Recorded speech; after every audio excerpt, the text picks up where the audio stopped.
Hi everyone, this is Professor Oaks, and in this video we are going to solve this problem here on the screen. So we have x plus y minus z is equal to 3, and 2x minus y plus z is equal to 3, and x minus 4y plus 3z is equal to negative 12. So if I wanted to solve this using a matrix, what I need to do is actually write the augmented matrix here for the system of equations. So what I need is the first row to be all of the coefficients of the variables here. I'm going to put the ones in just so that it's clear what is going on, all right? So I'm just going to write the coefficients, 1x, 1y, negative 1z, and then 2x, negative 1y, 1z, and then 1x, negative 4y, 3z, and then over here I'm going to write all of the constants, 3, 3, and negative 12. Now, to make this a little bit easier here, I'm going to call these, just label them, all right, this first one, just R1 for row 1, the second one R2 for row 2, and the third one R3 for row 3. All right? Now, what you need to do then is just, again, use the row operations to get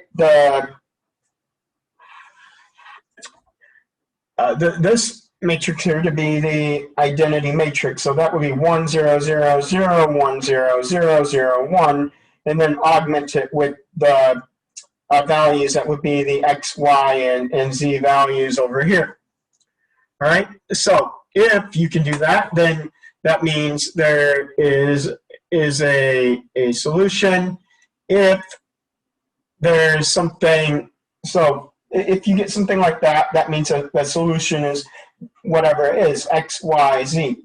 If you get something that's, say, 1, 0, 0, and then an x, and 0, 1, 0, and then a y, and then 0, 0, 0, 0, right, if you get a row of all zeros here, then that would mean that there would be infinitely many solutions. All right, so that's sort of what that would mean.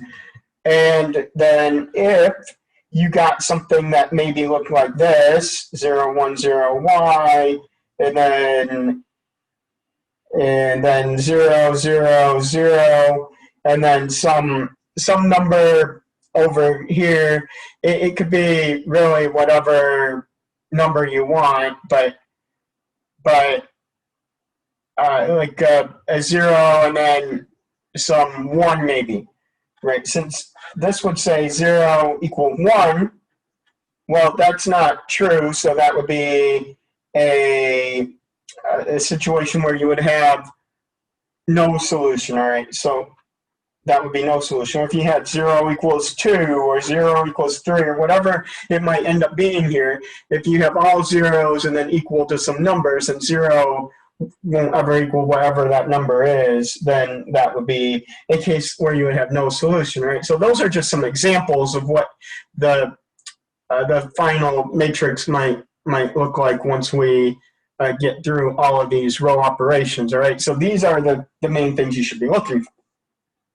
So, of course, you see that there's a 1 already in this position. So we want to get a 0 right under it. So what I actually could do is I could multiply all the numbers in row 1 by negative 2. And if I do that, negative 2 times row 1, I get negative 1 times negative 2 is negative 2. 1 times negative 2 is negative 2.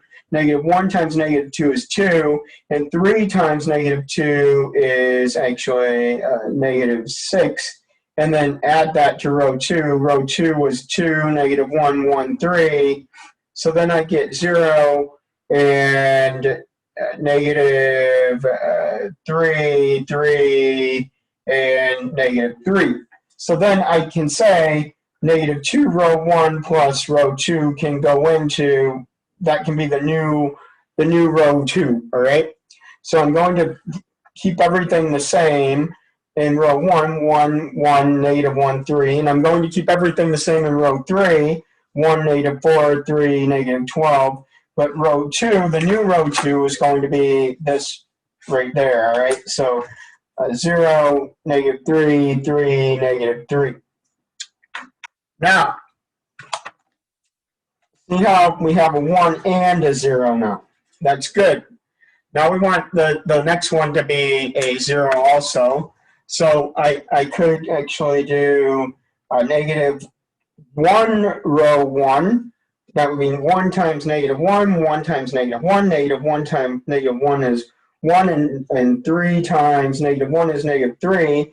Then I could take this row 3, so 1, negative 4, 3, negative 12, and then add, see that was row 3, add those together, so I have negative 1 plus 1, 0, negative 1 minus 4, negative 5, 1 plus 3, 4, and negative 3 minus 12, negative 15. And then that could be negative 1 row 1, so negative 1 row 1 plus row 3 could be the new row 3. So I have row 1 did not change, 1, 1, negative 1, 3. Row 2 is 0, negative 3, 3, negative 3. And row 3 is now 0, negative 5, 4, negative 15. All right, now I have 1, 0, 0. Which is good, but now I want to see what my next goal is to make this next one a 0. So let's do that. So let me go get another piece of paper here. So if I go ahead and I do that, let's see what we have here. So if I want to make this one a 0 next, I could actually do, all right, at 3 row 1. So that would be 3, 3, negative 3, 9. And then row 2 is negative 3, 3. Oh, sorry. That would be 0, negative 3, 3, negative 3. And then I add these together. So then I end up with a what do I end up with? I end up with, yeah, I end up with a 3, 0, 0, 6. All right, so you might be thinking, well, that seems a little bit odd because now I have the 3 back in that position now. 1, that's okay for now. Like you can adjust that later. So 3 row 1 plus row 2, then that can go in row 1. So then I have row 1, 3, 0, 0, 6, row 2, 0, negative 3, 3, negative 3, and row 3, 0, negative 5, 4, negative 15. All right. Now, but you might think, well, all right, that should have been a 1, and no, it's not. That's okay. You can just do a third of row 1 can go back in row 1, so now it's 1, 0, 0, 2. All right, so 3 divided by 3, 1, 6 divided by 3, 2. And then we have 0, negative 3, 3, negative 3, 0, negative 5, 4, negative 15. All right, so now I can go ahead and make that into a 1. So I have negative 1/3 R2 can go into R2. So row 1 is still 1, 0, 0, 2. Then row 2 is 0, and negative 1/3 of negative 3 is 1. And negative 1/3 of 3 is negative 1. And negative 1/3 of negative 3 is 1. And then the last row, row 3, 0, negative 5, 4, negative 15. And now you see that I'm starting to make this into a sort of a reality here. So I can now get a 0 down in this position here. All right, row 3, column 2. So I could do 5, row 2, add it to row 3. So again, 5, row 2 would be 0, 5, negative 5, 5, and row 3 would be 0, negative 5, 4, negative 15. And if I add those together, I get 0, 0, and negative 1 and negative 10. All right, so now I'm left with row 1 did not, well, by the way, that can go in row 3, all right? So now I'm left with row 1 did not change, 1, 0, 0, 2. Row 2 is 0, 1, negative 1, 1. And row 3 is now 0, 0, negative 1, negative 10. And now let's continue on. I need another piece of paper here. So give me a moment to go and get that piece of paper here. So now I see that I'm getting closer to what I want. I have 1, 0, 0, 0, 1, 0, 0, and then I need a 0 in this next position. So I could actually do a negative row 3, which is 0, 0, 1, and 10, and then add that to row 2, 0, 1, negative 1, 1. So that gives me a 0, 1, 0, 11. And so negative row 3 plus row 2 can go into row 2.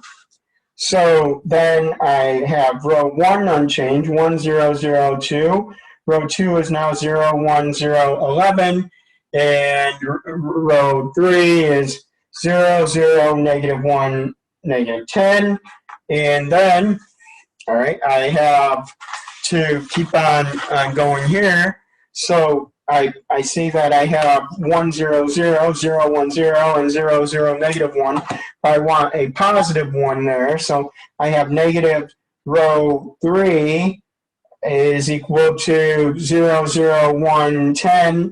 So that goes in row 3. So I have 1, 0, 0, 2, 0, 1, 0, 11, 0, 0, 1, and 10. So then I can see right away then 1x is equal to 2. This is the x column, that's the y column, that's the z column, right? 1y is equal to 11, and 1z is equal to 10. So the solution is x, y, z is 2, 11, and 10. So now let's go ahead and check this using a calculator. So again, this one did have a solution because I didn't get a row of all zeros, or I didn't get a row of zeros equaling a number that would end up being no solution or anything like that. So this one had a solution, but let's go and use the calculator to verify that this is 2, 11, 10. All right, so let's go ahead and go back to the calculator here. So first of all, again, turn the calculator on, and then go to the second, and then matrix, and then arrow over to edit and hit enter. And this had 3 rows and 4 columns, so 3 by 4.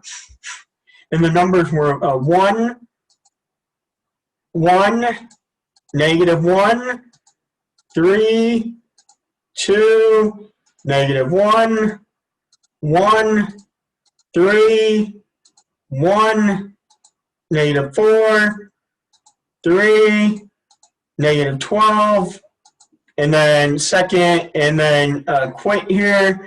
And so then what I am going to do is I'm going to go to second, and then matrix, and then arrow over to math, and then I want to go and find what's called the RREF, so the row reduced echelon form, and is what that's short for, and hit enter.